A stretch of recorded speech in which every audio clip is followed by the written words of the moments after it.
ATN নিউজের আয়োজনে fresh Islamic olympiad 2026 season 3 Sylhet বিভাগীয় অডিশন শুরু হয়েছে।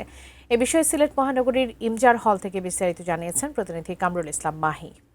প্রান্তিক পর্যায়ের তৃণমূলের প্রতিভাবানদের তুলে আনতে এটিএন নিউজের আয়োজনে ফ্রেশ ইসলামিক অলিম্পিয়াড 2026-এর সেশন 3 সিলেট পর্বের অডিশন শুরু হচ্ছে এবং আপনারা নিশ্চয়ই দেখতে পাচ্ছেন সিলেট বিভাগের প্রত্যন্ত অঞ্চলের স্কুল, কলেজ, বিশ্ববিদ্যালয়ের শিক্ষার্থী যারা রয়েছেন তারা এই অডিশনে অংশগ্রহণ করছেন এবং এই অংশগ্রহণের মাধ্যমে ইসলামিক সংস্কৃতির যে চর্চা একাডেমিক শিক্ষার পাশাপাশি সেটি আসলে বিকশিত হচ্ছে। আমরা দেখতে পাচ্ছি যে সিলেটের বিভিন্ন জায়গা থেকে, বিশেষ করে সিলেটের শাহজালাল বিজ্ঞান ও প্রযুক্তি বিশ্ববিদ্যালয়ে, সিলেটের এমসি কলেজ এবং সিলেটের বেসরকারি বিশ্ববিদ্যালয়ের শিক্ষার্থীদের পাশাপাশি বিভিন্ন স্কুল, কলেজ এবং হাওর অঞ্চলের বিভিন্ন প্রান্তের স্কুল, কলেজের শিক্ষার্থীরা এখানে অংশগ্রহণ করছেন। মূলত এটিএন নিউজ প্রতি বছরই ফ্রেশ ইসলামিক অলিম্পিয়াড সেটি প্রতি বছরই করে থাকে এবং এরই ধারাবাহিকতায় সিলেটে এই আয়োজনটি সম্পূর্ণ হচ্ছে। আমরা যদি একজন প্রতিযোগীর সঙ্গে কথা বলি, যিনি অংশগ্রহণ করবেন, একটু বলবেন যে আপনারা যে অংশগ্রহণ করছেন কেমন লাগছে?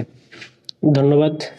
আজকের ফ্রেশ ইসলামিক অলিম্পিয়াড 2026-এর আমি অংশগ্রহণ করতে পেরে নিজেকে অনেক আনন্দিত মনে করছি।